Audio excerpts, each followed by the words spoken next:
iyi ni digital. Iyi rero nta n'ubwihenze, iyi irashaka inoti 80 yonyine bro, kandi ni nshyashya. umva mbwire, iyi televiziyo nayo ikaba iri kugurishwa amafaranga makeya cyane. ngiye kuza kubwira mu kanya gatoya, wowe ntukore ushinge na stay tuned.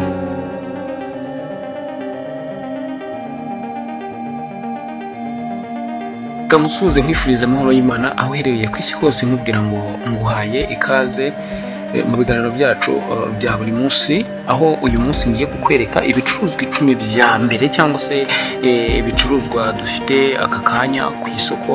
Harimo izi ntebe, ino laptop, iyi projecteur, iyi ngiyi ni mini projector, iyi ngiyi ibanza ni mini projector, and then noneho iyi ni smart projector, ifata wireless, ifata YouTube, ibintu byose mbega iyo uyifite umeze nk'ufite smart TV. hano ni inyuma hayo, ndaje bunyuriremo. izi ntebe nazo bazigurishwa ku okaziyo, ni okaziyo nyine bazicayemo, ariko ndashaka kugira ngo mbwire aka kanya uko igiciro cyazo kimeze n'aho ziherereye. iyi televiziyo nayo ikaba iri kugurishwa amafaranga makeya cyane. ngiye kuza kubwira mu kanya gatoya, wowe ntukore ushinge na stay tuned. izi nazo ni izindi ntebe. wowe muntu uvuga ngo ese wakuraho intebe za okaziyo ziba zimeze neza, hano tuba tuzifite. gira ububasha gukanda subscribe kugira ngo ujye ureba. iyi niyo ni telefone. iyi telefone ngira ngo urayibona, iyi telefone ni Google Pixel, nayo nyirayo arayigurisha. mbese hano bita mushyiraho na contact, ndaje kubwira muremo undi kukwereka inshamake. ni Google Pixel, wayibonye. iyi ni indi nayo nziza, ubona ko ikiri nzima nshyashya, nta nubwo yanatetseho yose. umuntu wayibuze amaze kuyigura, ndani biteguye ngombwa ko ajya hanze. biteguye ngombwa ko ajya hanze. Sasa rero ubwo twihuse cyane, ubwo reka nze duhite turumva mwese dutangire. ndagusuhuje rero ukomeje kudukurikirana aho uherereye ku isi hose, ikaze mu biganiro byacu bya buri munsi. izi ntebe ubona ahangaha ziherereye i Nyamirambo, ziherereye Nyamirambo kuri 40. ushobora rero kumanuka ukaba wazireba. ni intebe nziza, nuko ubona ifoto ari iyi ngiyi, ariko ni imyanya 5. hino hari iyindi, hari indi ya 2. nibyo ni imyanya 6.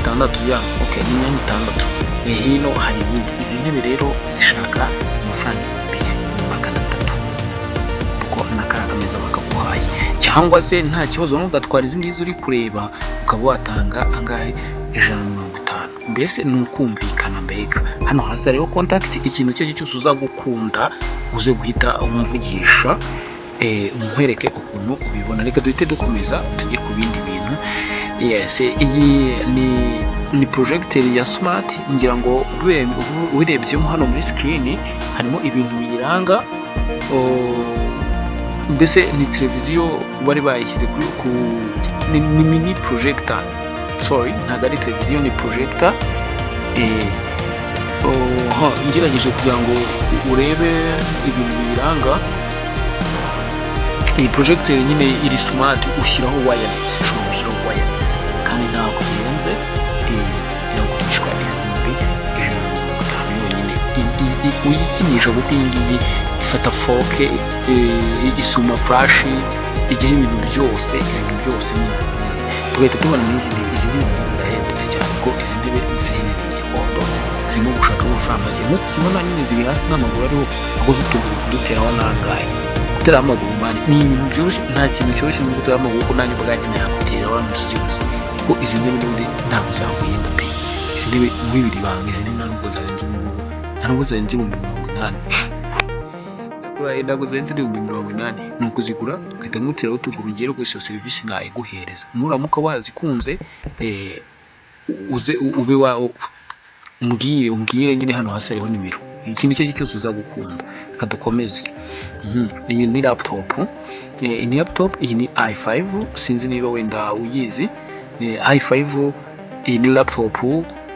iyi foto yagifashe avuye kuyigura, nibwo aheruka kuyifotora. ni umunyeshuri nyine wari ufite donc, aragenda arayigura, then ashaka kongera kuyigurisha. iyi laptop ishaka 1,170. ariko ntukumve ngo ibicuruzwa wenda ibiciro nagiye mvuga aha ngaha uhita utekereza yuko bigurwa rwose ngo aribyo bishinze hagati. No, ntabwo ariko birinzeho hagati. N'igihe wakwiyumvikanira n'umuntu ko tw'icyo dukora turabahuza, umuntu ufite igicuruzwa n'ufite amafaranga tukabahuza mukiyumvikanira. Hari igihe usanga nyine bihise bicamo. Reka dukomeze.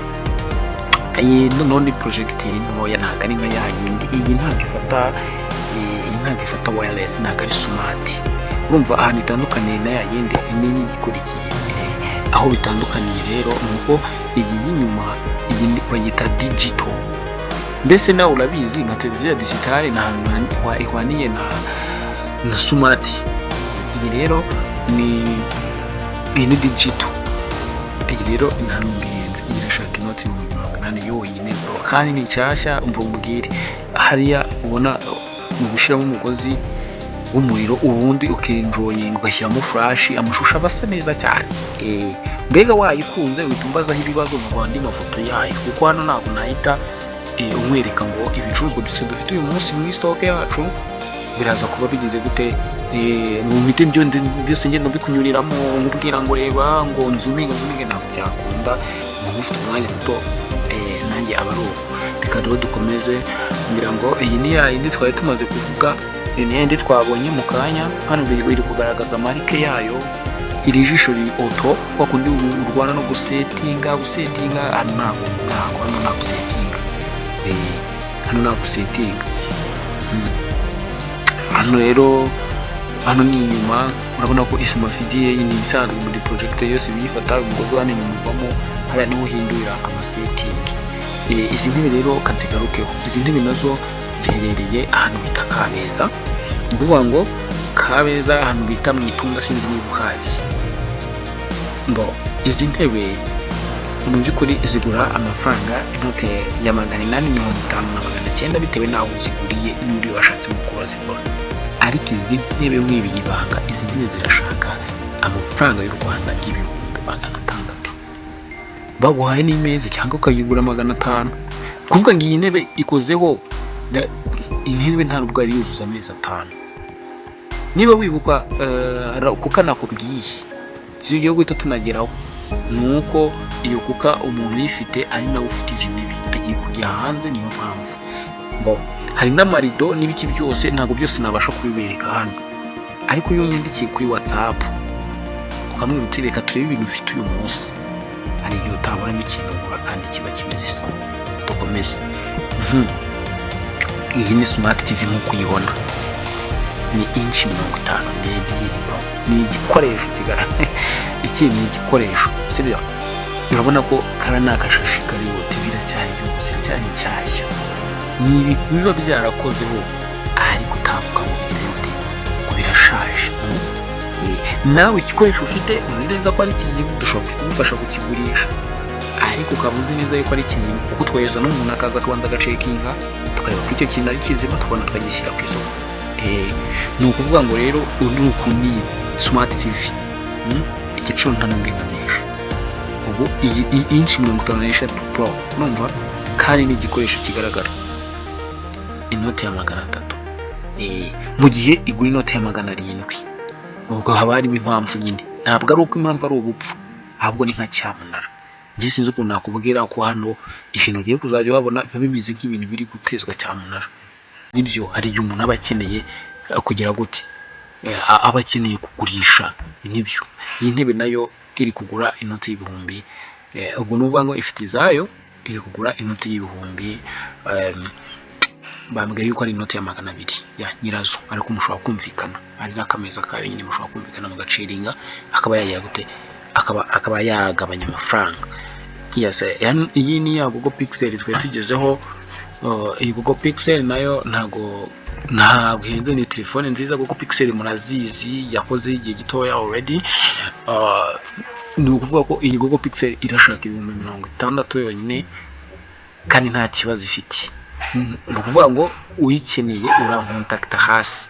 Ni Google Pixel nyine mu busanzwe. Abantu bamenyereye by'amatelefone barabizi, fotora neza, ibimeze neza. irashaka inoti 60 yonyine ntubyibagirwe. Hanyuma iyi ni ya projector, and then wow, dore tugeze noneho kuri ya kuka bro. Ino kuka uyikinisha ntabwo igeze itekaho, niba uri kubibona ntabwo igeze itekaho. Ino kuka igura 250 ari nshyashya. Njyewe nunkontakitamo hano hasi, kandi ntugire ngo njyewe uri kubikubwira ngo wenda ngo mba butwara komisiyo ya danje. No, icyo nkora ni ugufata abaguzi n'abagurisha nkabahuza.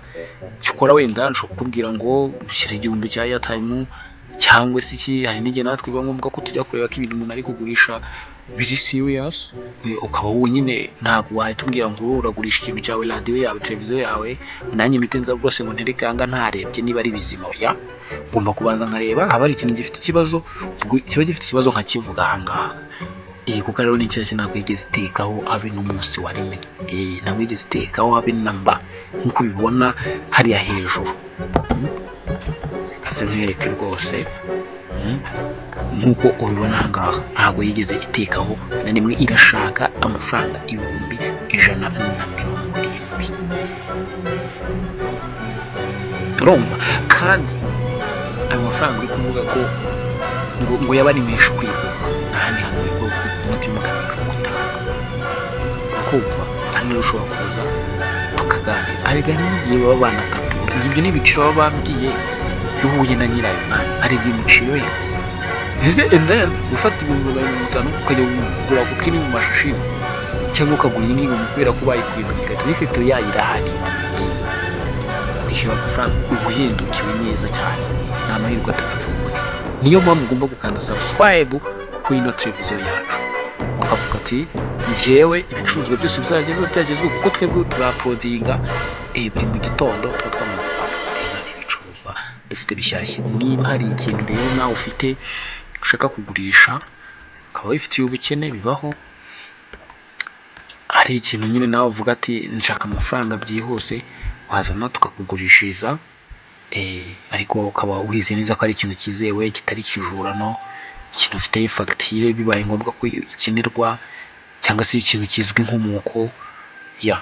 Reka nkusezere mwifuriza amahoro y'Imana rero, kandi wakoze kudukurikira kugira ngo uhirirwe n'ibyo uri kwerekezaho ibiganza byose. Ntabwo tujya dutinda, turaza tukavuga ibicuruzwa 10 n'ibiciro byabyo, tugashyiraho nimero hasi tugahita twigendera.